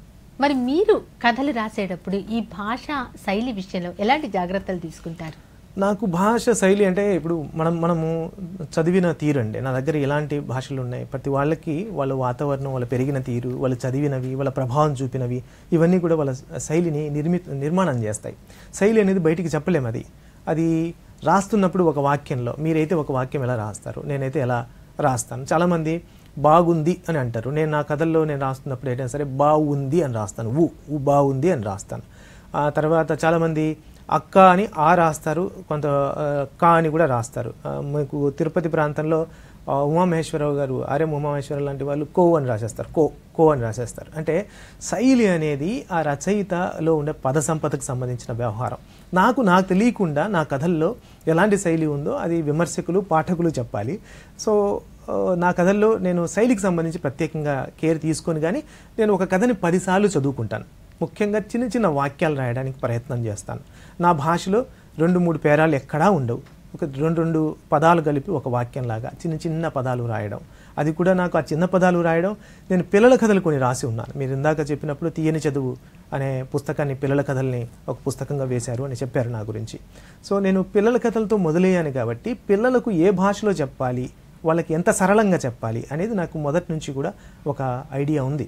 దాని దృష్టిలో పెట్టుకొని నేను పెద్దల కథల విషయంలో కూడా చిన్న పదాలు, సరళమైన పదాలు, సంస్కృత భాష పదాలు లేకుండా, అనవసరమైన ఒత్తు పదాలు లేకుండా, నాకు తెలియకుండానే నేను మెల్లమెల్లగా చిన్న పదాలతో నిత్యం మనం మాట్లాడుతున్న వ్యవహారిక భాషలోనే కథలు రాస్తాను. బహుశా అదే నా శైలి అని నేను అనుకుంటూ ఉన్నాను. అంటే హాయిగా చదివేసుకోవచ్చు, అంటే ఇబ్బంది లేకుండా హాయిగా. అతను ఎప్పుడు వినని, మనం డిక్షనరీ చెప్పడం లేదు కదా. ఇప్పుడు సపోజ్ నేనైనా కఠినంగా రాయొచ్చు కూడా పదాన్ని, ఆ పదంకి అర్థం తెలియకపోతే అతను ఇబ్బంది పడే అవకాశం ఉంది. నా కథ అర్థం కావాల్సిన రీతిలో కాకుండా కొద్దిగా ఎక్కువ అర్థమైనా, లేదా నేను ఏ ఎమోషన్లో చెబుతున్నానో ఆ ఎమోషన్కి తక్కువ అర్థమైనా కూడా నేను కథకుడిగా నేను ఫెయిల్ అయినట్టే. కాబట్టి నేను ఏ తీవ్రతతో నేను ఎలా కదిలిపోయి ఒక కథాంశాన్ని చెబుతూ ఉన్నానో, ఆ కథ చదువుతున్న వాడికి కూడా నా తీవ్రత అదే స్థాయిలో అర్థం కావాలి. అంతకన్నా ఎక్కువ అర్థం కావద్దు, అంతకన్నా తక్కువ అర్థం కావద్దు. సో నా పెయిన్ని నేను ట్రాన్స్ఫర్ చేస్తున్నాను కదా, ఆ ట్రాన్స్ఫర్మేషన్ అనేది కరెక్ట్గా జరుగుతుందా లేదా అని తెలుసుకోవడం కోసం కూడా శైలి ఉపయోగపడుతుంది అనేది నా అభిప్రాయం. మరి శీర్షిక, ఇందాక మనం మాట్లాడుకున్నాం, శీర్షిక పేరుని బట్టి కూడా కథ చదవడానికి ఎక్కువ ఆసక్తి చూపిస్తారు. కొంతమంది కథ రాసేటప్పుడు ఏం చేస్తారు అంటే కనుక శీర్షికకి కథకి అసలు పోలిక ఉండదు, కానీ కథను చక్కగా ఎంతో ఆసక్తిదాయకంగా కథ సాగుతూ ఉంటుంది. అసలు శీర్షిక ఎలాంటివి పెట్టాలంటారు, మీరు ఎలాంటివి పెడుతున్నారు? నేను కథలకి మంచి పేర్లు అయితే నేను పెట్టలేదండి. అంటే నాకు ఆ సమస్య ఉంది, కథలకి మంచి పేర్లు పెట్టడం అనేది నాకు సమస్య ఉంది. నేను కథ బాగా రాయగలుగుతాను కానీ పేరు దగ్గర బాగా కన్ఫ్యూజ్ అవుతాను నేను. సో నేను ఒకవేళ ఏదైనా మంచి పేర్లు పెట్టాను అని అంటే అది నేను కథ రాసిన తర్వాత నాకు తెలిసిన స్నేహితులకి అంటే రచయిత మిత్రులకి పంపిస్తాను. వాళ్ళు ఆ కథలు చదివిన తర్వాత వాళ్ళు పలానా పేరు పెడితే బాగుంటుందని సజెస్ట్ చేసినవి చాలా ఉన్నాయి. సో పేరు అనేది ఒక ముఖ చిత్రం లాంటిది. మనం ఏ కథనైనా సరే ఆ పేరు చూసే తర్వాత కథలోకి మనం ప్రవేశం చేస్తాం. కథ చదవాలా లేదా అనేది కూడా మనం అక్కడే నిర్ణయించుకుంటాం. చాలామంది చెడపకుర చెడేవు అనే కథ పేరు పెట్టారనుకోండి, ఆ కథలో ఏం చెబుతున్నారో మీకు అర్థమైపోతుంది. అంటే ఒక 2 పాత్రలు ఉంటాయి, ఒక అతను తన స్నేహితుడిని చెడగొట్టడానికి ప్రయత్నం చేస్తాడు, ఎక్కడో అతడు బూమరాంగ్ అయ్యి చివరికి తనే చెడిపోతాడు అనేది మనకు అర్థమైపోతుంది. సో అర్థమైపోయిన టైటిల్ పెట్టడం వల్ల ఆ కథకి నష్టమే తప్ప ప్రయోజనం ఏమీ ఉండదు. సో మీరు కథ ఎప్పుడు పేరు ఎప్పుడైనా సరే చాలా ఆసక్తి కలిగించేలాగా మనం చదివింపజేసేలాగా పెట్టుకోగలగాలి. చాలామంది ప్రధాన పాత్రలు, కథల్లో ప్రధాన పాత్రలు ఏవైతే ఉన్నాయో ఆ పాత్రల పేర్లనే, మీనాక్షి అని పేరు ఉందనుకోండి, కథలో ప్రధానమైన పాత్ర మీనాక్షి పాత్ర చుట్టే కథ నడుస్తుంది. చాలామంది మీనాక్షి అని పెట్టేస్తూ ఉంటారు. ఒకవేళ అలా పెట్టినా అంటే అంత బలమైన పాత్ర అయినప్పుడు మనం ఆ పేరు పెట్టడంలో తప్పు లేదు. కానీ ఒకవేళ అలా పేరే పెట్టకుండా ఇంకేదైనా మంచి పేరు పెట్టడం వల్ల కూడా మనకు ప్రయోజనం ఉంటుందా అనేది కూడా ఆలోచించుకోవాల్సి ఉంటుంది. ఈ పేరు అనేది కూడా మనం చాలా కీలకమని ఎందుకు అనుకుంటామని అంటే, రేపు ఆ రచయితని ఎప్పుడైనా ఒక పాఠకుడు గుర్తుపెట్టుకోవాలి అని అంటే పలానా టైటిల్తో గుర్తుపెట్టుకుంటాడు. కాబట్టి రచయిత గుర్తింపుకు కూడా కథకి పెట్టిన పేరు చాలా విలువైంది. ఇప్పుడు నన్ను జీప్ వచ్చింది కథ రాసినప్పుడు జీప్ వచ్చింది షరీఫ్ అని అనేవాళ్ళు నా ఆఫీస్లో చాలామంది కనబడినప్పుడల్లా. తర్వాత నేను జుమ్మా కథ రాసినప్పుడు జుమ్మా షరీఫ్ అనడం మొదలు పెట్టేశారు. నిజానికి నేను వేంపల్లి షరీఫ్, నా పేరు అది కదా. సో ఆ జుమ్మా షరీఫ్ అంటే కథ పేరుతో చాలామంది అలా పిలుస్తూ ఉంటారు. సరే, ఇంకా జుమ్మా షరీఫ్ అనేది నాకు అలా స్థిరపడిపోయింది. ఎందుకని అంటే ఆ తర్వాత జుమ్మా పుస్తకం వేయడం, ఆ పుస్తకానికి కేంద్ర సాహిత్య అకాడమీ యువ పురస్కారం రావడం, అది 2-3 ముద్రణలు జరగడం, అనేక భాషల్లోకి ఆ కథలు ట్రాన్స్లేట్ కావడం. సో కథకి పేరు అంత కీలకం అన్నమాట. కథకు పెట్టే పేరు అంత మనం జాగ్రత్తగా తీసుకోవాలి. పొడుగాటి పేర్లు లేకుండా ఉంటే మంచిది. 2-3 పదాల పేరు ఉండాలి, ఆసక్తి కలిగించే పేరు ఉండాలి. పైగా కథలో ఉన్న అంశమంతా టైటిల్లోనే చెప్పేది ఉండకూడదు. కొంతమంది టైటిల్ అనుకొని కథ రాయడం మొదలు పెడతారు, అది తప్పులేదు. కానీ బట్ ఆ టైటిల్ చుట్టూ కథ అల్లాడనే శ్రమలో కథ గాడి తప్పే అవకాశం ఉంటుంది. వర్కింగ్గా మీరు ఒక టైటిల్ చూచాయిగా అనుకొని ఈ కథకి ఈ టైటిల్ అయితే బాగుంటుందని పక్కన రాసి పెట్టుకొని కథంతా రాసిన తర్వాత మీరు పక్కన రాసి పెట్టుకున్న పేరు ఆ కథకి సెట్ అవుతుంది అనుకుంటేనే పెట్టుకోవాలి. లేదంటే కనుక ఆ ముందు అనుకున్న పేరుని నిర్మోహమాటంగా నిర్ద్వందంగా దాన్ని తీసిపడేసి ఆ కథలోంచే జస్టిఫికేషన్ అంటే కథకి ఏదైతే యాప్ట్గా ఉంటుందో దాన్ని మనం గుర్తించి కథ పేరు పెట్టగలగాలి. నాకు సమస్య ఏంటంటే 2-3 పేర్లు ఎలా యాప్ట్గా అనిపిస్తాయి. అప్పుడు నేను ఇంకా జడ్జ్ చేయలేక ఒక వేరే మిత్రులకు పంపిస్తూ ఉంటాను. అరే నేను ఈ కథకి 3 పేర్లు అనుకుంటున్నాను, ఏది యాప్ట్గా ఉంటుంది అని అంటే ఆ 3 ఏదో ఒకటి మిత్రులు సజెస్ట్ చేస్తే మ్యాక్సిమం నేను అలా పెట్టుకుంటూ వచ్చాను అనమాట. సో దీని పట్ల కథకి పేరు చాలా కీలకమైంది, చాలా జాగ్రత్త తీసుకోవాల్సింది. కథ అంతా రాయడం ఒక ఎత్తు అయితే పేరు పెట్టడం కూడా ఒక మంచి ఎత్తుగడలాగానే, ఒక మంచి ప్రయత్నం లాగానే నేను చూస్తాను. చాలా చక్కగా వివరించారు వేంపల్లి షరీఫ్ గారు. మీరు ఇప్పుడు మీకు అందినటువంటి కేంద్ర సాహిత్య యువ పురస్కారం జుమ్మా దాని గురించి మాట్లాడారు. అసలు అంతేకాకుండా అది అనేక భాషల్లోకి అనువాదమైంది. దీనిని నేపథ్యం, ఈ కథకి ఎన్ని రోజులు రాయడం జరిగింది, అందులో ఉన్నటువంటి ప్రధాన అంశాల గురించి వివరిస్తారు. నేను జుమ్మా అనే కథని నేను హైదరాబాద్లో ఉన్నానండి. ఇప్పుడు మక్కా మసీదులో బాంబ్ బ్లాస్ట్ జరిగింది. నా జీవితంలో ఎదురైన సంఘటన అది. బాంబ్ బ్లాస్ట్ అయినప్పుడు మా అమ్మ నాకు ఫోన్ చేసింది. నేను ఆఫీస్లో పని చేసుకుంటూ ఉంటే అమ్మ ఫోన్ చేసి, ఎవరు బాబు నువ్వు మసీదుకు, అది శుక్రవారం అనమాట, అరే నువ్వు మసీదుకు వెళ్ళలేదు కదా అని మా అమ్మ అంది. మా అమ్మ చాలా బాధపడుతూ వెళ్ళలేదు కదా అని అంటే, వెళ్ళలేదమ్మా అంటే చాలా సంతోషపడింది అనమాట. ఆ దుఃఖంలోనూ సరేలే పోనీలే నాయనా జాగ్రత్త అది ఇదని చెప్పి ఫోన్ పెట్టేసింది. నాకు మా అమ్మ అలా చెప్పడానికి కారణం ఎవరు? ఆ మసీదులో ప్రార్థనా స్థలాల్లో ఎవరైనా ప్రార్థనా స్థలాలకి ఒక గుడికి కానివ్వండి, మసీదుకి కానివ్వండి, ఎక్కడికైనా ఎందుకు వెళ్తాం మనం? నిత్య జీవితంలో అనేక సమస్యలను ఎదుర్కొంటున్న ఒక కామన్ మ్యాన్ కాసింత మానసిక ప్రశాంతత కోసం గుడికి వెళ్తే అక్కడ కూడా టెర్రరిస్టుల గొడవ ఉంటే, లేకుంటే అక్కడ కూడా ఒక ప్రశాంతత లేకపోతే, అక్కడ కూడా భయం మనల్ని వెంటాడుతుంటే మనం ఇంకెక్కడికి వెళ్ళి సేద తీరాలి? అడవుల్లోకి వెళ్ళాలా? ఎక్కడికి వెళ్ళాలి? చివరికి టెంపుల్స్కి కూడా మనం భద్రత పోలీసులు తుపాకులు పెట్టుకొని కాపలా కాసుకొని కాసింత ప్రశాంతత పొందాల్సిన దౌర్భాగ్య స్థితి మనకు ఎందుకు కలిగింది, మనం ఎందుకు ఇలా అయిపోతున్నాం అనే ఒక వేదనలోంచి ఆ కథ పుట్టిందండి. ఆ కథ అట్లా నేను ఒక వారం రోజులు కష్టపడ్డాను. ఇంకా నాకున్న మా అమ్మ నాకు ఎట్లా చెప్పేది, నా జీవితంలో ఎట్లా జరిగింది, మసీదుకు నాకున్న ప్రమేయం ఏంటి, అదంతా రాసుకుంటూ వెళ్ళి చివరికి బాంబ్ బ్లాస్ట్ అయిన తర్వాత ఆ తల్లి ఎలా స్పందించింది అనేది కథని యాజ్ ఇట్ ఈస్గా నేను ఏమైతే ఫీల్ అయ్యానో దాన్ని తీసుకొని ఆ కథని రాశాను. అది దానికి సంబంధించిన నేపథ్యం.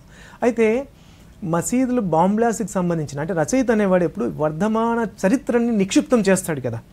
ఇప్పుడు సపోజ్ 1910 ప్రాంతంలో భాష ఎలా ఉండింది, 1930 ప్రాంతంలో భాష ఎలా ఉండింది, లేకుంటే 1940 ప్రాంతంలో ఎలా ఉంది, 70 ప్రాంతంలో ఎలా ఉంది అనేది మనం ఎలా తెలుసుకుంటాం. సో ఆనాటి కాలాల్ని దేశ విభజన సమయంలో దేశ పరిస్థితులు ఎలా ఉన్నాయి, ఎలా హిందూ ముస్లింల గొడవలు జరిగాయి అని తెలుసుకోవాలంటే మనం మంటోని చదవాలి, గుల్జార్ని చదవాలి, ప్రేమ్చంద్ని చదవాలి. సో ఆనాటి కాలాల్ని మనం తెలుసుకోవాలంటే కథల ద్వారా తెలుసుకోగలుగుతాం. అట్లాగే వర్ధమాన జీవితాన్ని లిఖించడం రచయిత పని కాబట్టి నాకు ఆ సంఘటన కళ్ళ ముందు జరిగిన సంఘటన కదిలించింది కాబట్టి ఆ కథ రాసిన తర్వాత పైగా ఆ సంఘటన మీద చాలా హాట్గా జరుగుతున్న అంశం కదా, ఆ అంశం మీద వెంటనే కథ వచ్చేసి ఒక 2-3 వారాల తర్వాత ఒక ప్రముఖ ఆదివారం ఆంధ్రజ్యోతిలో ప్రచురితమైంది. అది వెంటనే ఒక హాట్ సంఘటన మీద వచ్చిన కథ కాబట్టి చాలామంది దాన్ని ఓన్ చేసేసుకున్నారు విపరీతంగా. అంటే నేను ఎక్స్పెక్ట్ చేసిన దానికన్నా ఎక్కువగా దాన్ని ఓన్ చేసేసుకుని ఇమ్మీడియట్గా ఇంగ్లీష్లోకి అనువాదం చేయడం కోసం అనుమతులు అడగడం, తర్వాత కన్నడలోకి, తర్వాత మైథిలిలోకి, తర్వాత హిందీలోకి, తర్వాత బెంగాలీలోకి, ఇట్లా రకరకాల భాషల్లోకి అది వెంటనే అనువాదం అయిపోవడం. తర్వాత musindia.com వాళ్ళు ఏదో ఒక కథల పోటీ పెడితే ఇంగ్లీష్లో దాంట్లో వాళ్ళు ఒక బహుమతి ఇవ్వడం. తర్వాత నేను కొంతకాలం తర్వాత ఆ పేరుతోనే పుస్తకాన్ని వేయడం, ఎందుకంటే ఎక్కువ గుర్తింపు వచ్చిన కథ, ఎక్కువ మందికి నోళ్లలో నానిన కథ కాబట్టి ఆ శీర్షికనే నేను పుస్తకానికి ఒక శీర్షిక కింద పెట్టుకోవడం. తర్వాత అది అందరికీ నచ్చడం. పైగా దేశంలో గత 2-3 దశాబ్దాల నుంచి జరుగుతున్న పరిస్థితులన్నింటినీ దృష్టిలో పెట్టుకుంటే సామరస్య పూరకంగా ఇంకొకరిని అదే పనిగా మనం పనిగట్టుకొని విమర్శించకుండా లేదా వివాదాలని సృష్టించకుండా ఇంకొకరిని హర్ట్ చేయకుండా అందరూ కలిసిమెలిసి మానవ సంబంధాలని కాపాడుకొని బతికితే బాగుంటుంది అనే ఒక అభిప్రాయాన్ని తెలియజేసే కథల కింద నేను ఆ జుమ్మా పుస్తకాన్ని ఒక 12 కథలు వేశాను కాబట్టి అవి ఎక్కువ మందికి ఆకట్టుకున్నాయేమో అనేది నాకున్న ఒక రచయితగా ఒక చిన్న అంచనా. బాగుందండి. షరీఫ్ గారు, మీరు రచించినటువంటి ఇతర కథల గురించి అందులో ఏ అంశాలు మిళితమై ఉన్నాయి? అంటే మొదట ప్రతి రచయిత కూడా తన ప్రాంతం నుంచి, అంటే అస్తిత్వ ఉద్యమాలు మీకు తెలుసు కదా, మనకు 90 ప్రాంతంలో అస్తిత్వ ఉద్యమాలు మొదలయ్యాయి కథల్లో. అంటే మీరు స్త్రీవాదం కానివ్వచ్చు, దళితవాదం కావచ్చు, మైనార్టీవాదం కావచ్చు, ఇట్లా రకరకాలుగా. అయితే నేను బయలుదేరినప్పటికీ, అంటే నేను 2002లో నేను బయలుదేరితే గుజరాత్ లో జరిగిన మత కలహాల సంఘటనలు ఇవన్నీ కూడా నాకు కొద్దిగా కదిలించడం మొదలుపెట్టాయి. నేను ఎప్పుడు అప్పటిదాకా కూడా నాదైన జీవితాన్ని, అంటే ఇప్పుడు నేను ఒక సామాజిక వర్గానికి బీయింగ్ ఏ ముస్లింని, నా చుట్టుపక్కల పాత్రలు ఎలా ఉంటాయి, ఖదీరనో లేకపోతే ఖాదర్ బాషానో లేకపోతే మాపీరనో ఇట్లాంటి ఏదో రకరకాల పేర్లు ఉంటాయి, గౌస్ అనో ఇట్లాంటి పేర్లు ఉంటాయి. కానీ నా జీవితంలో జరిగిన సంఘటన, ఇప్పుడు సపోజ్ జీప్ వచ్చింది కథలో వెంకటరెడ్డి అనే రైతు పాత్ర, అతను నిజంగా మా నాన్న పాత్ర. ఆ పాత్ర మా నాన్న, నేను చేసిన వ్యవసాయము. నేను కథ రాయాల్సి వచ్చినప్పటికీ నేను ఆ పాత్రని ముస్లిం పేరు పెట్టకుండా వెంకటరెడ్డి అనే పేరు పెట్టి కథ రాసుకుంటూ వచ్చేసాను. తర్వాత ఈ అస్తిత్వ ఉద్యమాల ప్రభావం నా మీద కొద్దిగా ప్రభావం చూపిన తర్వాత, అరే నా జీవితానికి సంబంధించిన కథలు నేను ఎందుకు రాయకూడదు, నా జీవితానికి సంబంధించిన కథలు నా దగ్గరికి కొంతమంది రచయిత మిత్రులు, హైదరాబాద్లో కొంతమంది అప్పట్లోనే అఫ్సర్ కావచ్చు, స్కై బాబా కావచ్చు, ఇట్లా మంది ఖదీర్ బాబు కావచ్చు, వీళ్ళందరూ కూడా అప్పటికే వాళ్ళ జీవితాలని వాళ్ళ భాషలోనే రాయడం మొదలుపెట్టారు. వాళ్ళు కూడా అదే కాలంలో ఉండడం, వాళ్ళు కూడా మనతో మాట్లాడి చెప్పడం, ఇట్లా రాస్తే బాగుంటుందని చెప్పడం, ఇవన్నీ ఆలోచించాక నాకు కూడా అనిపించింది, నా జీవితాన్ని నేను ఇంకొకరి పాత్రలని పెట్టి రాయాల్సిన అవసరం ఏమొచ్చింది, నా జీవితం గురించి నేను రాస్తున్నప్పుడు నా పాత్రలు నేను పెట్టుకుందాం అనే ఉద్దేశంతో నేను అక్కడి నుంచి ముస్లిం కథల మీద ఎక్కువగా ఫోకస్ చేయడం మొదలుపెట్టాను. నేను ఆ సామాజిక వర్గం నుంచి వచ్చిన వాడిని కాబట్టి, ఆ సమస్యల్ని ఎదుర్కొంటున్న వాడిని కాబట్టి, ఆ పెయిన్ నాకు తెలుసు కాబట్టి నేను ఆ జీవితాన్ని ఎక్కువగా రాశాను. నా కథల్లో రాయలసీమకు సంబంధించిన భాష, రాయలసీమకు సంబంధించిన సంస్కృతి, రాయలసీమలో ఉండే కరువు, రాయలసీమలో ఉన్న రైతు జీవితం, రాయలసీమలో ఉన్న ముస్లిం జీవితం, ఇవన్నీ కూడా నా కథల్లో ప్రతిఫలిస్తాయి. జర్నలిస్టుగా కూడా నాకు అనుభవం ఉంది కాబట్టి జర్నలిస్టుగా నేను ఎదుర్కొన్న సమస్యల గురించి సంబంధించి కూడా నేను కొన్ని కథలు, అంటే ప్రచార మాధ్యమాలు రాస్తున్నప్పుడు నేను ఎదుర్కొన్న సమస్యల నుంచి కూడా నేను కొన్ని కథలు రాశాను. అంటే నేను ఎక్కడికి వెళ్ళినా, నేను ఏ జీవితాన్ని అయితే చూస్తున్నానో ఆ జీవితంలోంచే నేను కథా సంఘటనల్ని కథలుగా మలుచుకొని నేను రాయడం మొదలుపెట్టాను. అవేనండి నాకు సంబంధించిన కథలు. షరీఫ్ గారు, అలా మీరు మైనార్టీ కథలు రాయడానికి ఎక్కువగా అవకాశం కలిగింది అని అంటారు. అలాగే ప్రధాన స్రవంతి కథలు, మైనార్టీ కథలు ఏంటి, వీటి మధ్య ఏంటి తేడా ఉందంటే? అంటే మనం ఏదో నేనైతే దాన్ని ఏకీభవించట్లేదునండి. ఎందుకంటే ఇవాళ మైనార్టీ కథ ప్రధాన స్రవంతి కథ కింద మారిపోతుంది. ప్రధాన స్రవంతి కథకి మైనార్టీ కథలకి లేదా అస్తిత్వవాద కథలకి తేడాని ఒకవేళ విమర్శ కోసం ఏమైనా ఆ వెసులుబాటు కోసం అలా పెట్టుకున్నారేమో నాకైతే తెలియదు. కానీ బట్ నేను అనుకునేది ఏంటంటే ఇవాళ మైనార్టీ కథ కేవలం మైనార్టీకి సంబంధించిన కథ కాదు, ఈ దేశం ఎదుర్కొంటున్న సమస్యకు సంబంధించిన కథ. అది ప్రపంచవ్యాప్తంగా ముస్లిం జీవితాల అస్తిత్వానికి సంబంధించిన కథ. కాబట్టి దాన్ని నేను ప్రధాన స్రవంతి కథ కిందే చూస్తాను, కానీ దాన్ని మైనార్టీవాద కథ కింద నేను ఎక్కడ కూడా దాన్ని కోట్ చేయలేదు. ప్రధాన స్రవంతి కథ ప్రధానంగా మన వాళ్ళు ఎలా చూస్తున్నారంటే ప్రధాన స్రవంతి కథ అని అంటే ప్రజలందరికీ సంబంధించిన కథ కింద, మానవ సంబంధాలకు సంబంధించిన కథ. అది ఎవరు ఏ కులం వాళ్ళు చదివినా కూడా అందరికీ ఒకేలా అర్థమయ్యే కథ కింద దాన్ని ఒక ప్రధాన స్రవంతి కింద వాళ్ళు భావిస్తూ ఉన్నారు. తర్వాత మిగతా అస్తిత్వవాదాల కథలు ఇందాక మీకుతో అన్నాను నేను, ఆ దళితవాద కథలు, తర్వాత స్త్రీవాద కథలు, తర్వాత వృత్తి కథలు, చేనేత వృత్తి కథలు కూడా ఈ మధ్యకాలంలో వచ్చాయి. అలాగా ముస్లిం మైనార్టీవాద కథలు వస్తున్నాయి. తర్వాత ఎల్జీబీటీకి సంబంధించిన కథలు కూడా వస్తున్నాయి.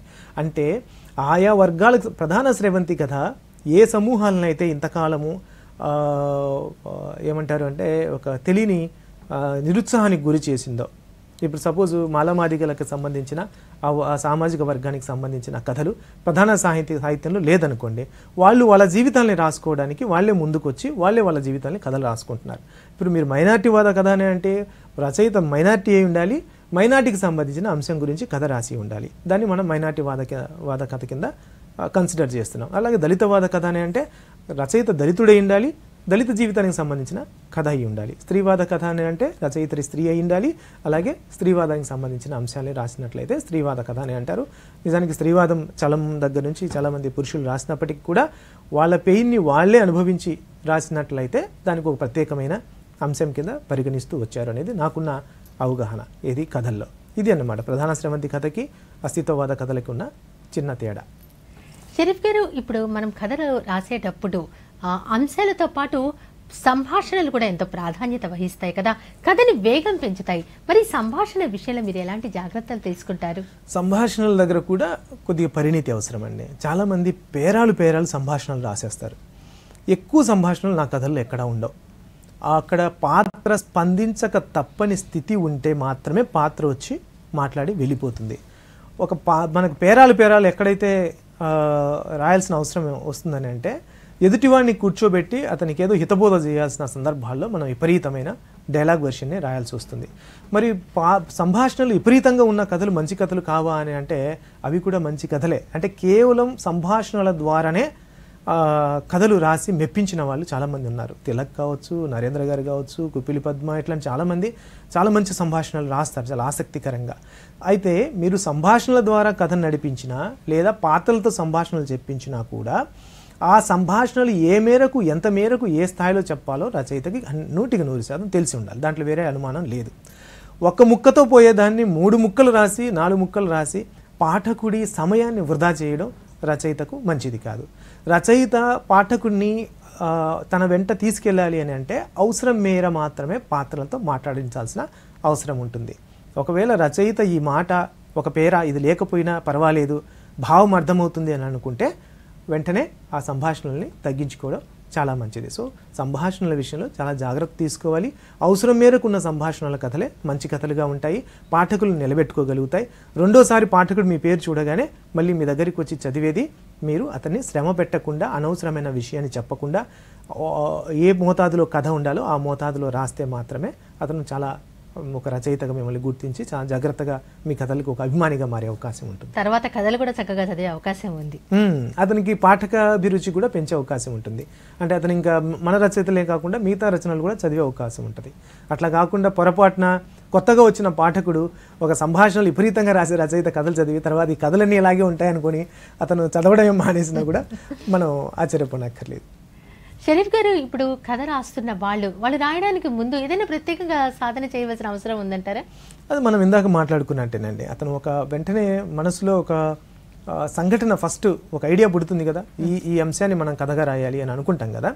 ఆ సంఘటనకు సంబంధించిన ముందు వెనకలు కూడా మనసులో పూర్తిగా రూపం ఏర్పడితే అతను వెంటనే కథ రాయొచ్చు.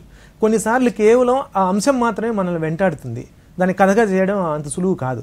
నాకు చాలా కథలు ఎప్పుడో అనుకున్న కథలు ఒక సంవత్సరం తర్వాత లేదంటే అంటే ఒక్కోసారి కథాంశం మనకు మనసులో కథా వస్తువు పాతబడ్డ తర్వాత దానికి కండగలుగుతుంది. అంటే ఇప్పుడు మనకి బేబీ ఎట్లా 9 నెలలు అయిన తర్వాత ముక్కు చెవులు అట్లా మనకి ఉంటాయి కదా. సో కొన్ని కథలు ఇమ్మీడియట్గా మనం టకటకటక మనసులో అది మనం చెప్పలేమన్నమాట, వెంటనే దానికి కావాల్సిన రూపం తీసేసుకుంటుంది ఆ తీవ్రతను బట్టి. అలాంటి కథలు వెంటనే రాయాలి. లేదు ఆ కథలో ఏదో డౌట్ ఉంది అని అనుకుంటే అది పూర్తిగా మనసులో రూపం తీసుకున్నంత వరకు రచయిత ఓపికతో వెయిట్ చేసి అదను చూసుకొని రాయాల్సి ఉంటుంది.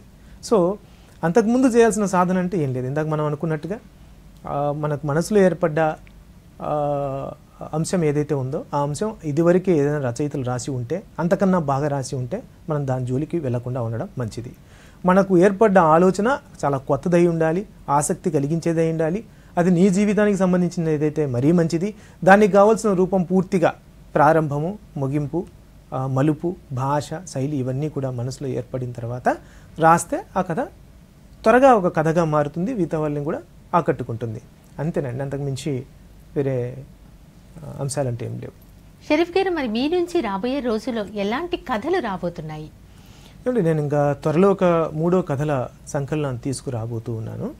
నేను నా జీవితంలో పలానా అంశానికి సంబంధించి రాయాలి, పలానా అంశానికి సంబంధించి రాయకూడదు ఇట్లా ఇప్పుడు అనుకోలేదు కూడా, అనుకోను కూడా. ఇంకా కొత్త విషయాల్ని నా జీవితంలోంచి వచ్చిన వాటిని నేను ఏమైతే రాయగలుగుతానో వాటికి సంబంధించి ఇప్పుడు రాస్తూనే ఉంటాను.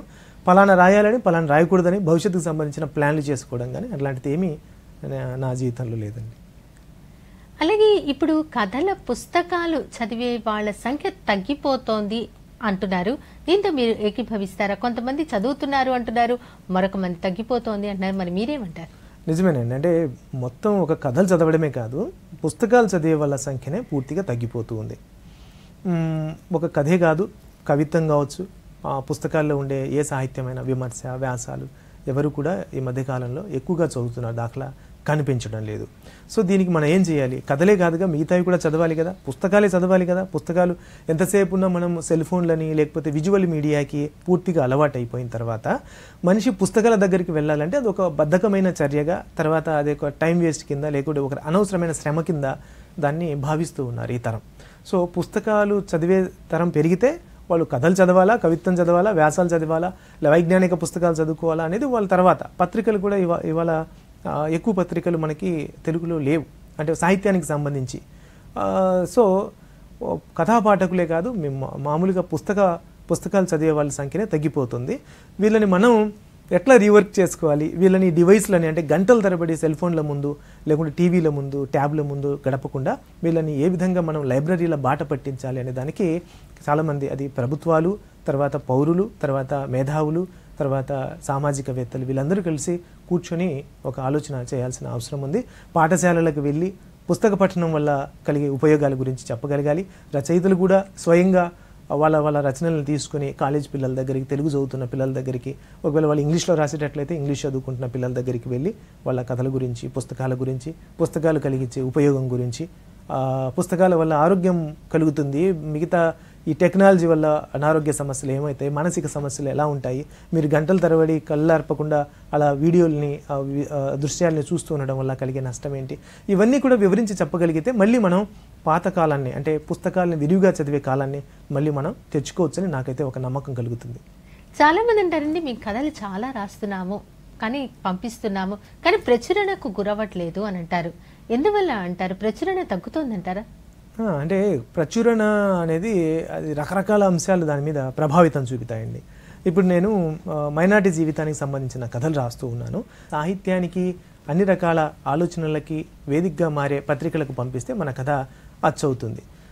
లేదు మనం సరిగ్గా రాయకపోయినా, అంటే అచ్చు కాకపోవడం అనేది అనేక సమస్యలు ఉంటాయి. మన భావజాలాన్ని ఇష్టపడని పత్రికలు కొన్ని ఉంటాయి. మనం కథ పంపిస్తున్నప్పుడు మనం ఏ జానర్కి సంబంధించి కథ రాసాం ఆ జానర్కి సంబంధించిన పత్రిక ఏదో వెతుక్కొని ఆ పత్రికకి పంపించినట్లయితే ఆ కథ ప్రచురితం అవుతుంది. అలా కాకుండా మనము కనిపించిన పత్రికలంతా పంపించేసి మనం ఏం రాస్తున్నామో చూసుకోకుండా తర్వాత అవి తిరిగి వస్తే బాధపడాల్సిన పని ఉండదు. తర్వాత మీరు కథలు రాసిన తర్వాత పంపడానికి కూడా సరైన పెద్ద వేదికలు ఏం లేవండి. ఇప్పుడు ఏం చేస్తున్నారు చాలామంది ఫేస్బుక్లోనో ట్విట్టర్లోనో లేకపోతే రకరకాల యూట్యూబ్లో కూడా ఆడియో చేసి వాళ్ళ కథల్ని డైరెక్ట్గా ప్రచురించేస్తున్నారు. తర్వాత మీకు పత్రికలు తగ్గిపోయి ఆన్లైన్ పత్రికలు పెరిగిపోయాయి. ఆన్లైన్ పత్రికలకు వచ్చిన తర్వాత కథలు దాదాపు మ్యాక్సిమం ఆన్లైన్ పత్రికల్లో తిరస్కరించే పరిస్థితి అయితే లేదు. మరీ దారుణంగా అది కథ కాకుండా పోతే తప్ప తిరస్కరించడం లేదు. అలాంటి పత్రికల్లో కూడా కథలు వేసుకుంటూ ఉన్నారు. సరే, ఆన్లైన్ పత్రికల వల్ల కలిగే ఉపయోగం ఏంటి, ముద్రణ పత్రికల వల్ల కలిగే ఉపయోగం ఏంటి అనేది మళ్ళీ ఇంకొక చర్చ. ముద్రణ పత్రికల్లో అయితే ఒక ఎడిటర్ ఉంటాడు. ఆ ఎడిటర్కి మీ కథ చదువుతాడు, దాంట్లో తప్పులు ఏదైనా ఉంటే సవరిస్తాడు, సలహాలు ఇస్తాడు, తర్వాత దాన్ని ప్రచురిస్తాడు.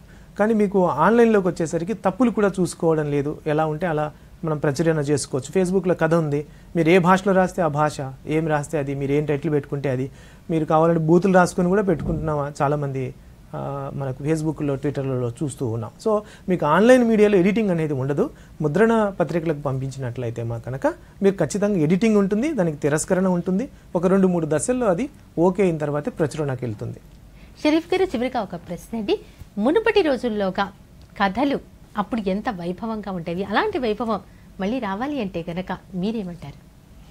అదేనండి, మనము కథలకి ఇప్పటికి కూడా గుర్తింపు ఉంది. కాకపోతే కథలకి వైభవం కూడా ఉంది. మీరు సినిమా కథగా మారింది. ఇప్పుడు మీకు ఎప్పుడైతే మనం మాట్లాడుకుంటుంది ఏంటి, పత్రికల్లో ప్రచురితమవుతున్న 2, 3 లేదా 5 పేజీల కథల గురించి మనం ఇందా గురించి మాట్లాడుకుంటున్నాం. కథ అనేది కేవలం ముద్రణకు సంబంధించిన వ్యవహారమే కాదు కదా. ఇవాళ మీరు వెబ్ సిరీస్ తీసినా కథ ఉండాలి, తర్వాత సినిమా తీసినా కథ ఉండాలి, ఒక సీరియల్ తీసినా కథ ఉండాలి. ప్రపంచవ్యాప్తంగా కథ లేని సినిమాలు ఎంత బోల్తా పడుతున్నాయో మనం గమనిస్తూ ఉన్నాం. మీరు సినిమా తీయండి, ఏమైనా తీయండి, కథ అయితే ఉండాల్సిందే. కథకు సంబంధించిన క్రెడిబిలిటీ, ఒక కథ మీరు పత్రికకి రాస్తే ఒక 500 రూపాయల పారితోషికం కూడా రాదు. అదే కథ మీరు సినిమాకి అడాప్ట్ చేస్తే కొన్ని కోట్లాది రూపాయలు సంపాదించే అవకాశం ఇవాళ ఉంది. కథకి పూర్వవైభవం అనేది కాదు, కానీ ఇంకా మంచి వైభవమే ఉంది ఇప్పుడైతే. అయితే కేవలం పత్రికల్లో ప్రచురితం అవుతున్న కథలకు మాత్రమే పూర్వవైభవం రావాలి అని అంటే మనం ఇందాక అనుకున్నట్టుగా ఆ కథలకు సంబంధించిన ఒక ప్రాధాన్యతని నేటి తరానికి, యువతకి, పిల్లలకి అర్థమైనట్టు చెప్పడం, వాళ్ళకి పుస్తకాల యొక్క ప్రయారిటీ తెలియజేయడం, తర్వాత కథల వల్ల కలిగే ప్రయోజనాలు తెలియజేయడం, ఇట్లా మనం చేసినట్లయితే పత్రికల్లో ప్రచురితమవుతున్న లేదా పుస్తకాల్లో ఉన్న చిన్న చిన్న కథలకి మళ్ళీ పూర్వవైభవం వచ్చే అవకాశం ఉందండి. మంచి కథలు రావాలి అంటే కనుక ఎంతో ఆసక్తితో ఆలోచింపజేసే విధంగా చక్కటి ముగింపుతో ఒక మంచి పేరు పెట్టి రాస్తే కనుక కథలు ఎంతో చక్కగా రాయొచ్చు, పాఠకులు ఎంతో ఆసక్తిగా చదవే అవకాశం ఉంది అనే విషయాన్ని ఈరోజు మా సాహితీ కార్యక్రమంలో డాక్టర్ వేంపల్లి షరీఫ్ గారు కథలు ఎలా రాయాలనే విషయాన్ని ఎంతో చక్కగా మాకు తెలియజేసినందుకు ధన్యవాదాలు. నమస్కారం అండి. ఇది ఈనాటి సాహితీ కార్యక్రమం. వచ్చే వారం మరో అంశంతో సాహితీ కార్యక్రమంలో మళ్ళీ కలుద్దాం. అంతవరకు సెలవు. నమస్కారం.